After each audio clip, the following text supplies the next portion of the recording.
মধ্যে আসা উচিত, কি মনে হয় তোমার? দেখুন, ধর্ম নিয়ে রাজনীতি করতে শিখেছে আমাদের মাননীয়। না, আমি এরকম তো কিছু করি না, বেকার। পিসি আমাদেরকে বেকার করে রেখেছে, আমরা বেকার। যে আপনি অনেক কটা ক্ষমতার পরিবর্তন দেখেছেন, সিপিএমকে দেখেছেন, টিএমসিকেও দেখছেন, তো আপনি কি রকম পরিবর্তন চাইছেন? প্রথমত যে পরিবর্তন আমাদের দরকার সেটা হচ্ছে নারী সুরক্ষা। বাংলা বাঁচাও, বাংলা বাঁচানোর দাবিতে আমাদের যেসব দাবি রয়েছে তাতে প্রথমত যে বাংলার বেকারত্বের সমস্যা। এই যে রিসেন্ট চালু করেছে যুবসাথী, তুমি আবেদন করেছো? না, আপাতত এখন আবেদন করিনি। তো তুমি এই প্রকল্পকে কিভাবে দেখো? হিসাবে তো এটা কোনো প্রকল্পের মধ্যে পড়ে ঠিকই, কিন্তু এর মধ্যে তো যুব সমাজকে আরও বিপদের দিকে ঠেলে দিচ্ছে। এছাড়া আমাদের যে শিক্ষা, স্বাস্থ্য সব দিক দিয়ে আজ পশ্চিমবঙ্গ অনেক পিছিয়ে। এখানে পশ্চিমবাংলায় নারীরা খুবই ভয়ের মধ্যে এবং আতঙ্কের মধ্যে দিন কাটাচ্ছে। ঠিক আছে, বিভিন্ন জায়গায় তো পশ্চিমবাংলায় দেখেন অনেক জায়গায় ধর্ষণ হলো, কোনো বিচার নেই।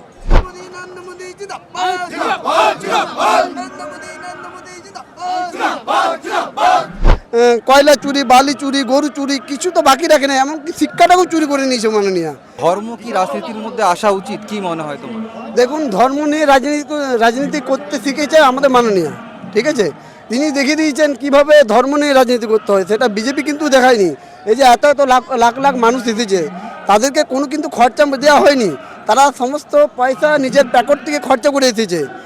এই মাননীয়কে এই যে লোকের সমাগম, এই যে লক্ষ লক্ষ লোকের সমাগম, এই লোকগুলোকে দেখিয়ে দিচ্ছে মাননীয় 14 তলাকে যে আগামী দিনে 26 নির্বাচনে আপনার হার নিশ্চিত, কেউ আটকাতে পারবে না। স্বয়ং ভগবান এলেও ওকে আর আটকাতে পারবে না, কারণ ও যা তোষণ শুরু করেছে, যা চিটিংবাজি শুরু করেছে, যা কয়লা চুরি, বালি চুরি, গরু চুরি কিছু তো বাকি রাখে না, এমনকি শিক্ষাটাও চুরি করে নিয়েছে মাননীয়। সেই আজ যে মানুষের ভিড়, এই ভিড়েই 26 নির্বাচন ফলাফল বুঝিয়ে দিয়েছে যে মাননীয় বিদায় দিচ্ছে। পিসি ভাইপো সরকার আর চলবে না। আপনারা কোথা থেকে এসেছেন? বাঁকুড়া জেলা সাংগঠনিক জেলার থেকে আমরা সালতলা থানার থেকে, সালতলা মণ্ডল 1 থেকে এসেছি। এই যে বাংলা বাঁচাও বা বাংলার পরিবর্তন আপনারা চাইছেন, কি কি দাবিকে সামনে রেখে এই সরকারকে ক্ষমতাচ্যুত করতে চাইছেন? বাংলা বাঁচাও, বাংলা বাঁচানোর দাবিতে আমাদের যেসব দাবি রয়েছে তাতে প্রথমত যে বাংলার বেকারত্বের সমস্যা, বাংলার যে শিল্পের যে দুর্গতি, যে পরিস্থিতি, আমাদের পশ্চিমবঙ্গের শিল্পের যে উন্নয়নের জন্য আমরা দাবি রেখেছি, পশ্চিমবঙ্গের শিল্পের উন্নয়ন চাই এবং মা বোনেদের যে সম্মান, সে সম্মান রক্ষার জন্য আমাদের বাংলা আজ মা বোনেদের কোনো নিরাপত্তা নেই, কোনো সুরক্ষা নেই। আজ সেই জায়গায় আমাদের মা বোনেদের সুরক্ষা চাই।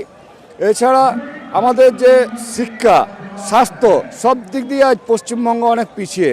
শিক্ষার আজ পরিস্থিতি এমন হয়েছে যেখানে আমাদের স্কুল কলেজ যেগুলো রয়েছে সেখানে আজ শিক্ষার মূল্যায়ন অন্যান্য স্টেটের তুলনায় আজ পশ্চিমবঙ্গ অনেক পিছিয়ে। আমরা সেই দিক থেকে আমরা পশ্চিমবঙ্গের উন্নয়ন চাই। তুমি কি কাজকর্ম করো না পড়াশোনা করো? না, আমি এরকম তো কিছু করি না, বেকার। পিসি আমাদেরকে বেকার করে রেখেছে, আমরা বেকার। এই যে রিসেন্ট চালু করেছে যুবসাথী, তুমি আবেদন করেছো? না, আপাতত এখন আবেদন করিনি।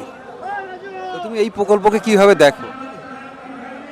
হিসাবে তো এটা কোনো প্রকল্পের মধ্যে পড়ে ঠিকই, কিন্তু এর মধ্যে তো যুব সমাজকে আরও বিপদের দিকে ঠেলে দিচ্ছে এই প্রকল্পের মাধ্যমে। কেন মনে হচ্ছে এরকম? কারণ অনেকে ভাবছে যে এই টাকার পরিবর্তে হয়তো বাইরে যেতে পারছে না, যে 50 টাকা পেয়ে যাচ্ছে এতে চালিয়ে দেবো। আবার অনেকেও নিচ্ছে কি না, এই টাকা দিয়ে গুটকা, ধূমপান এইসব কিছু করে বেড়াচ্ছে। আমাদের সেন্ট্রালে যে ক্ষমতায় বিজেপি সরকার আছে আর কি, তো ওনারা যখন প্রথম ক্ষমতায় আসে আর কি, তখন ওনারা প্রতিশ্রুতি দিয়েছিল যে 2 কোটি কর্মসংস্থান দেবে, তো সেটা তো পালন করতে পারিনি বলে বিভিন্ন রাজনৈতিক দল কিন্তু এটা নিয়ে কটাক্ষ করছে। সেক্ষেত্রে তোমরা কি বলবে? এর মধ্যে বলতে পারছি না।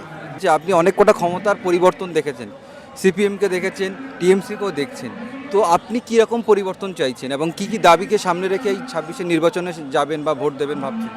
প্রথমত যে পরিবর্তন আমাদের দরকার সেটা হচ্ছে নারী সুরক্ষা। এখানে পশ্চিমবাংলায় নারীরা খুবই ভয়ের মধ্যে এবং আতঙ্কের মধ্যে দিন কাটাচ্ছে। ঠিক আছে, বিভিন্ন জায়গায় তো পশ্চিমবাংলায় দেখেন অনেক জায়গায় ধর্ষণ হলো, কোনো বিচার নেই। এমনকি মমতা ব্যানার্জি যে ধর্ষণের ব্যাপারে তাদেরকে ধর্ষকদের সহায়তা করেছে। এই জন্য আমরা প্রথমে যেটা যে নারী সুরক্ষার জন্য আমরা এই পরিবর্তন অবশ্যই দরকার আছে এবং আগামী দিনে যে আমাদের শিশুরা আছে তাদের ভবিষ্যতের জন্য আমাদের এটা আমাদের পরিবর্তনের দরকার আছে, কারণ শিক্ষা ব্যবস্থা আজকে অনেক নিচ স্তরে নেমে গেছে। ঠিক আছে, তাহলে শিক্ষার জন্য আমাদের পরিবর্তনের দরকার আছে। এবং আপনার শিল্প যে একটা মমতা ব্যানার্জি আসতে চাইছে না, কারণ এখানে কাটমানি তৃণমূলের যে এই তৃণমূলের জন্য এখানে কোনো শিল্প আসতে চাইছে না। তাই আমাদের এখানে শিল্পের খুব প্রয়োজন আছে, যাতে বাইরে কোনো পশ্চিমবাংলার কোনো এই ছেলে মেয়ে যাতে বাইরে কোনো কাজ করতে না যায়, পশ্চিমবাংলার ছেলে যাতে পশ্চিমবাংলায় কাজ পায় এবং শিল্প অগ্রগতি হয়, এর জন্য আমরা এই পরিবর্তন খুব দরকার।